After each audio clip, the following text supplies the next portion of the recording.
There's a man in Ohio who has worked 55 hours a week for the last 19 years. He's never missed a shift. He got 2 promotions. He's now a plant supervisor making $71,000 a year. He wakes up at 5 a.m. He skips vacations because someone has to cover for the guys who take time off. His hands are rougher than men twice his age. And after 19 years of this, his net worth is $8,400. 3 miles away, there's a 34-year-old who works 32 hours a week at a job he mostly finds boring. He doesn't hustle. He doesn't grind. He's never pulled an all-nighter for his employer. His net worth is $310,000. Same country, same decade. One of them worked almost twice as many hours for almost 20 years longer, and he has less than 3% of what the other man has. If you were told your whole life that hard work builds wealth, I need you to sit with that number for a second. $8,400 after 19 years, working harder than almost anyone you know. This isn't a story about laziness versus effort. It's not about one guy being smarter than the other. It's about something almost nobody explains to you before you spend your best years believing it. There are 2 completely different games being played in this economy. One is called labor, the other is called ownership.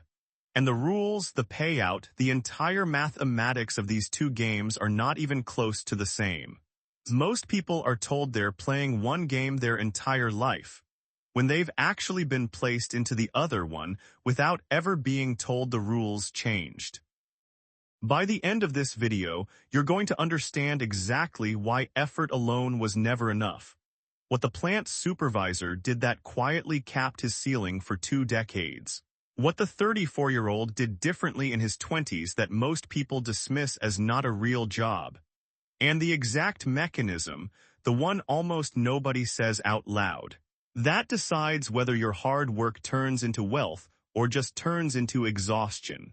Stay until the end, because the last part of this explains why even people earning 6 figures are falling into this same trap right now, and most of them don't find out until it's too late to fix cheaply. Let's start with the lie. The lie is simple: work hard, get paid more, save some of it, build wealth over time. It sounds logical. It's taught in schools, repeated by parents, printed on motivational posters in office break rooms. And it is only half true, which is what makes it so dangerous. It's true that working hard can increase your income. What it doesn't tell you is that income and wealth are not the same thing, and in America's current economy, they've been drifting apart for decades. Over the last several decades, worker productivity in the United States has risen by somewhere around 2/3, according to widely cited economic estimates. That means the average worker produces noticeably more value per hour than workers did 50 years ago. Wages, adjusted for inflation, have risen by only a small fraction of that over the same stretch, by most estimates well under 1/3 of the productivity gain. Read that gap again: productivity climbing sharply, pay barely moving. Somebody captured a large share of that missing value. It wasn't the person doing the work. This is the first thing nobody tells you. Labor income, the money you earn from showing up and doing a job, is structurally capped.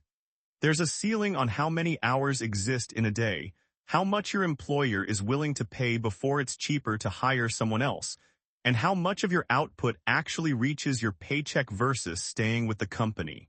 You can work harder inside that box. You cannot make the box bigger. Only your employer can do that, and it's not in their interest to. Now here's the second thing nobody tells you, and this is where it gets uncomfortable. There is no ceiling on capital income.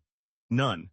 If you own something, a piece of a business, real estate, stocks, a stake in anything that produces value without requiring your hours, that asset can grow while you sleep, while you're on vacation, while you're sick, while you're doing literally nothing. It doesn't punch a clock. It doesn't need 8 hours of your day. It just compounds.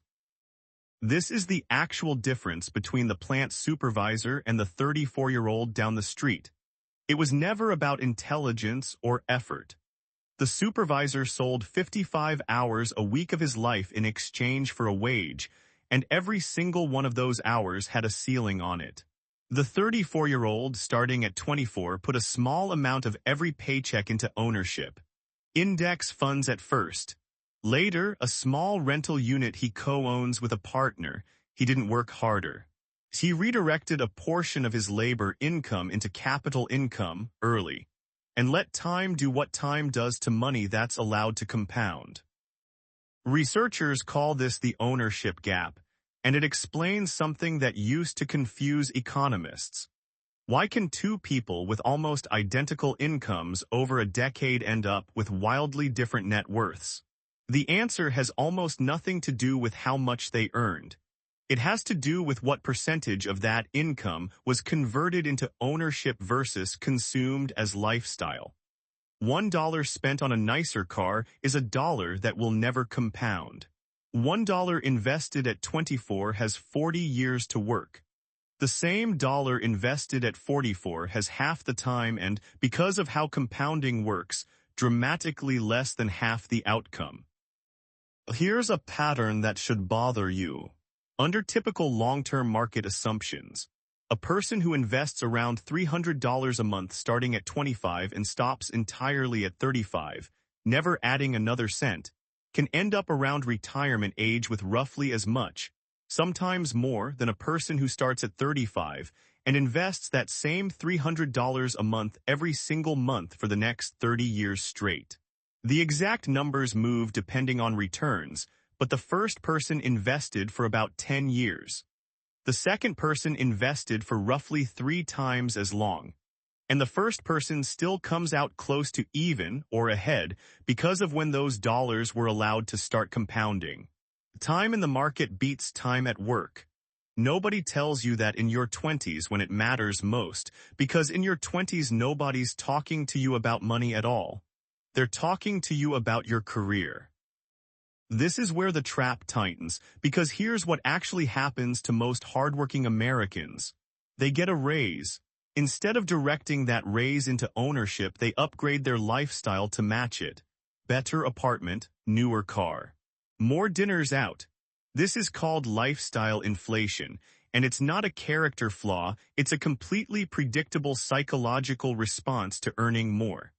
The problem is that every dollar absorbed into lifestyle is a dollar permanently removed from the compounding timeline. You don't just lose that dollar. You lose everything that dollar would have become over the next 30 years. Let's put a rough number on that. A single $10,000 decision, a nicer wedding, an upgraded car, a home renovation that wasn't necessary, invested instead at a long-term average market return over roughly 30 years, could grow into somewhere in the neighborhood of $100,000, give or take depending on the actual return over that period. It's an estimate, not a guarantee, but the general shape of that math holds. Every time someone tells you it's just 10 grand, what they're actually saying without realizing it is something close to it's a small fortune in your 60s. Now the part that makes this genuinely unfair, and I want to be honest about this instead of pretending the system is neutral. The tax code in America treats these two games completely differently. Labor income, your salary, your wages, your overtime, is taxed at the highest rates in the system, and it's taxed immediately every single paycheck. Capital income, gains from investments held over a year, is generally taxed at a noticeably lower rate, in many cases roughly half, sometimes less, of what a high earner pays on their salary. And if you never sell the asset, you can borrow against it and pay no tax on that money at all. This is a well-documented strategy used by people who are asset-rich, sometimes summarized as buy, borrow, die. It's completely legal. It's also completely inaccessible to someone whose entire financial life is built around a paycheck instead of an asset. This is not an accusation against anyone using these rules. It's a description of the board you're playing on. Two people can work equally hard, be equally intelligent, equally disciplined, and one of them will accumulate wealth roughly twice as efficiently as the other. simply because one of them is playing the ownership game and the tax code rewards that game more generously than it rewards the labor game. So why doesn't everyone just switch games? This is the part that actually explains the trap, and it's psychological, not financial. Ownership requires delayed gratification with no visible reward for years. When you work harder at your job, the reward is immediate and social. A promotion, a title, recognition from your manager, applause essentially. When you put money into an index fund, nobody claps, nothing happens for years. It's the least emotionally rewarding financial decision a person can make in the short term, and it's simultaneously one of the most rewarding decisions a person can make over 20 years. Most people are optimizing for the applause. The ones who build real wealth learn to ignore the silence long enough for compounding to catch up. There's a specific number worth remembering here. Financial researchers who study self-made wealth found that the typical person who eventually crosses $1 million in net worth did it gradually, usually over roughly 25 to 30 years of consistent, unremarkable investing, not through a single dramatic breakthrough. The process is boring for a long time before it becomes obvious. Most people quit during the boring part, right before it would have started accelerating, because nothing about the boring part feels like progress. Now let's talk about who actually falls hardest into this trap, because it's not who you'd expect. It's not low earners. It's high earners in expensive cities, professionals making $150,000, $200,000, sometimes more, who still feel financially stuck. This happens because their entire increase in income gets absorbed by rising fixed costs. Private school, larger mortgages, memberships, upgraded everything, before a meaningful percentage ever reaches ownership. They're working harder than the plant supervisor from the start of this video, earning triple what he earns and still ending up with barely more net worth, because the extra income was never converted into assets. It was converted into a more expensive version of the same paycheck-to-paycheck life. Here's the uncomfortable truth this video keeps circling back to. Working harder inside the labor game will always have a ceiling, no matter how talented you are, because someone else controls the box you're working inside. The only way out isn't working harder.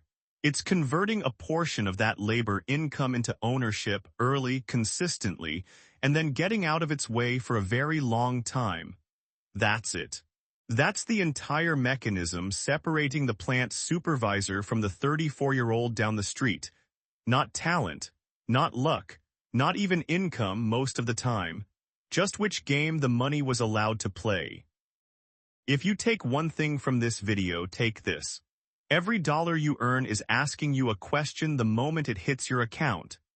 Is this dollar going to work for someone else's business as an employee, or is it going to own a piece of a business, a property, or an asset that works for you?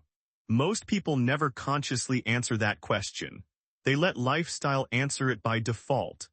And 20 years later, they're standing exactly where the man in Ohio is standing, exhausted, respected, hardworking, and almost broke, wondering what he did wrong, when the honest answer is that he never did anything wrong. He just never knew there was a second game being played. Right next to the one he was told was the only one that mattered. The system was never going to tell you this. It benefits from you not knowing it. Now you do.